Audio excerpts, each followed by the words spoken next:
थंडीची सुरुवात झाली की बऱ्याच आजारांनासुद्धा सुरुवात होते.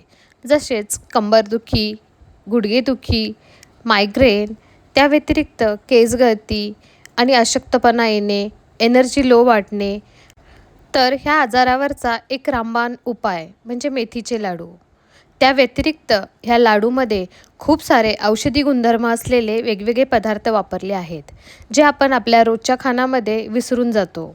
तर ही रेसिपी शेवटपर्यंत बघा, कारण भरपूर टिप्ससुद्धा दिलेल्या आहेत.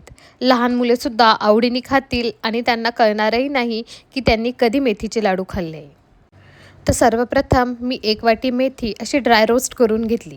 मेथीला खूप रोस्ट करण्याची गरज नाही आहे. थंड झाल्यानंतर त्याची मी एक फाईन पावडर तयार करून घेतली. ह्या पावडरमध्ये मी 4 मोठी चमचे तूप ॲड केलं आणि ते तूप व्यवस्थित मेथी पावडरला मिक्स करून घेतलं. अशा प्रकारे आपण तुपात जर मेथी रात्रभर भिजत ठेवली किंवा 1 दिवस पूर्ण जरी भिजत ठेवली तर त्याच्यामधला थोडासा कडवटपणा कमी होतो. मेथी ही लहानांपासून मोठ्यांपर्यंत सगळ्यांच्या शरीरासाठी खूप गुणकारी आहे. त्यामुळे लाडूमध्ये मेथी कधीही स्किप करायची नाही. नंतर एका कढईमध्ये मी 2.5 वाटी खोबऱ्याचा किस ॲड केला आणि त्यालाही व्यवस्थित भाजून घेतलं.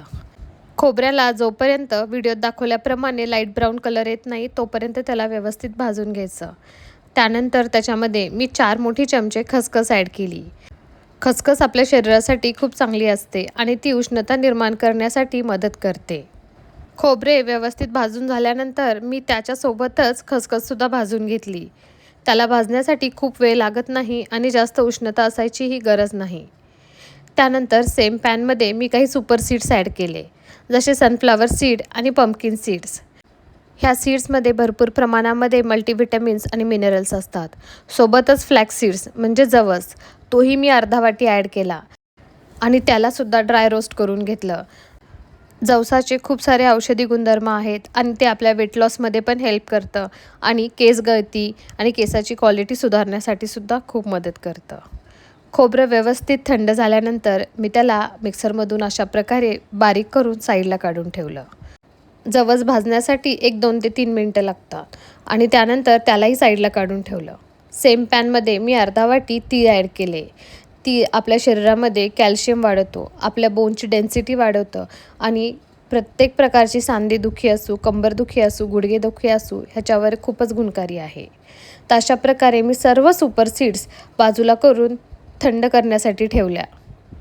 जे जे पदार्थ ड्राय रोस्ट करायचे होते ते सर्व झालेत. आता आपण सर्व पदार्थ तुपामध्ये भाजून घेणार आहेत. सर्वप्रथम मी 2 वाटी मखाने थोडंसं तूप ॲड करून त्याला व्यवस्थित क्रिस्प येईपर्यंत चांगले भाजून घेतले. ते भाजून झाल्यानंतर त्याच पॅनमध्ये थोडंसं तूप ॲड करून मी 1 वाटी बदाम ॲड केले. बदामसुद्धा 2 ते 3 मिनटं चांगले रोस्ट करून घेतले. बदाम रोस्ट होते तोपर्यंत मी मखाने मिक्सरमधून बारीक करून ठेवले.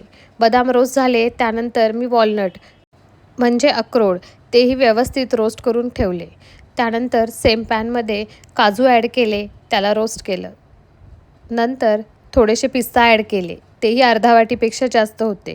सर्व ड्रायफ्रूट्सचं प्रमाण हे अर्धा ते 1 वाटी ह्या प्रमाणात घ्यायचं. सर्व ड्रायफ्रूट्स तुम्ही व्हिडिओत बघू शकता किती व्यवस्थित रोस्ट झालेले आहेत. त्याची पण एक फाईन पावडर करून ठेवायची. आता कढईमध्ये परत मी 4 चमचे तूप घेतलं आणि आपला जो खायचा डिंक असतो तो पण फ्राय करून घेतला. हा डिंक व्यवस्थित फ्राय करून घ्यायचा, नाहीतर लाडू खाताना ते दाताखाली येतात आणि खूप कडक लागतात. त्यामुळे लाडू खाताना आपल्याला डिंक हा दाताखाली नाही आला पाहिजे ह्याची काळजी घ्यायची, म्हणून त्याला मिक्सरमधून व्यवस्थित बारीक करून घ्यायचं. आपल्या लाडूला एक नॅचरल स्वीटनेस येण्यासाठी 1 वाटी अंजीर, 1 वाटी खजूर आणि 1 वाटी किसमिस, त्याला आपण रेझिन्सही म्हणतो. अंजीर मी अर्धा तास पाण्यामध्ये सोक करत ठेवले होते. खजूर मी ऑलरेडी मेजूल डेट्स वापरले होते, ते खूप सॉफ्ट असतात त्यामुळे मला ते भिजवण्याची गरज नव्हती. तुमच्याकडे थोडेसे कडक असतील तर तुम्ही त्यालाही अंजीरसोबत थोडा वेळ भिजवू शकता आणि त्यानंतर आपण त्याला मिक्सरमधून एक अशी फाईन पेस्ट बनवून तयार करून घ्यायची. हा एक नॅचरल स्वीटनेस आहे आपल्या लाडूसाठी, त्यामुळे जास्तीचं शुगर किंवा गूळ ॲड करण्याची आपल्याला गरज पडणार नाही. व्हिडिओत बघू शकता तुम्ही अशा प्रकारे मी ह्या सर्वांची पेस्ट बनवून घेतली. नंतर मी सेम पॅनमध्ये 1 मोठा चमचा तूप ॲड केलं आणि तुपामध्ये मी ही पेस्ट ॲड करून त्याला व्यवस्थित भाजून घेतलं. तुपामध्ये ही पेस्ट आपण व्यवस्थित रोस्ट करून घ्यायची. चांगली परतून घाली तर आपण हे लाडू जास्त दिवस स्टोअर करून ठेवू शकतो. तुपामध्ये एक 5 ते 10 मिनटं मी ही पूर्ण पेस्ट परतून घेतली. त्यानंतर त्याचा थोडासा कलर चेंज झाला होता. पेस्ट थोडी थंड झाली की मी ती पण सर्व सामग्रीसोबत एका परातीमध्ये काढून घेतली. आपण जे सर्व काही भाजून घेतलं होतं मी ते सर्व परातीमध्ये काढून ठेवलं होतं.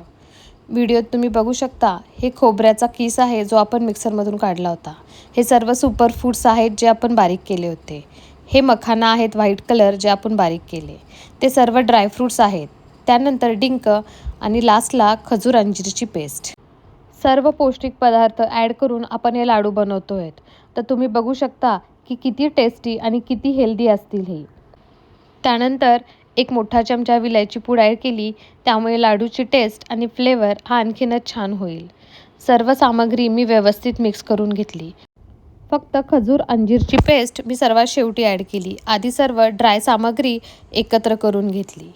सर्व सामग्री व्यवस्थित मिक्स झाल्यानंतर कढईमध्ये मी परत सेम पॅनमध्ये अर्धा 1 चमचा तूप ॲड केलं आणि त्याच्यामध्ये मी 1-1.5 वाटी गूळ ॲड केला. फक्त अंजीर आणि खजूरच्या पेस्टमुळे लाडवाला एवढा गोडपणा येणार नाही. तर तुम्ही ह्या ठिकाणी तो स्किपही करू शकता किंवा ॲडही करू शकता. मी 2 वाटी गूळ हा किसून घेतला होता तो ॲड केला आणि त्याच्यामध्ये 2 चमचे थोडंसं पाणी ॲड केलं. त्यामुळे गूळ मेल्ट होण्यासाठी मदत होते. तुम्ही बघू शकता व्हिडिओत गूळ व्यवस्थित मेल्ट झालेला आहे. ह्या स्टेपला आपण जी भिजत ठेवलेली मेथीची पावडर होती तुपामध्ये ती आपल्याला ॲड करायची आहे.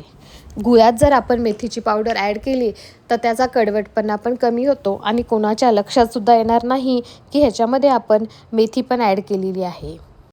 ह्या स्टेपला मी 4 चमचे मेथीची पेस्ट ॲड केली आणि फक्त 2 चमचे मेथीची पेस्ट मी माझ्या हळीवच्या लाडूसाठी बाजूला काढून ठेवली. व्यवस्थित गुळामध्ये ही पेस्ट मिक्स करून घ्यायची म्हणजे तो फ्लेवर पूर्ण गुळामध्ये इव्हनली मिक्स होतो.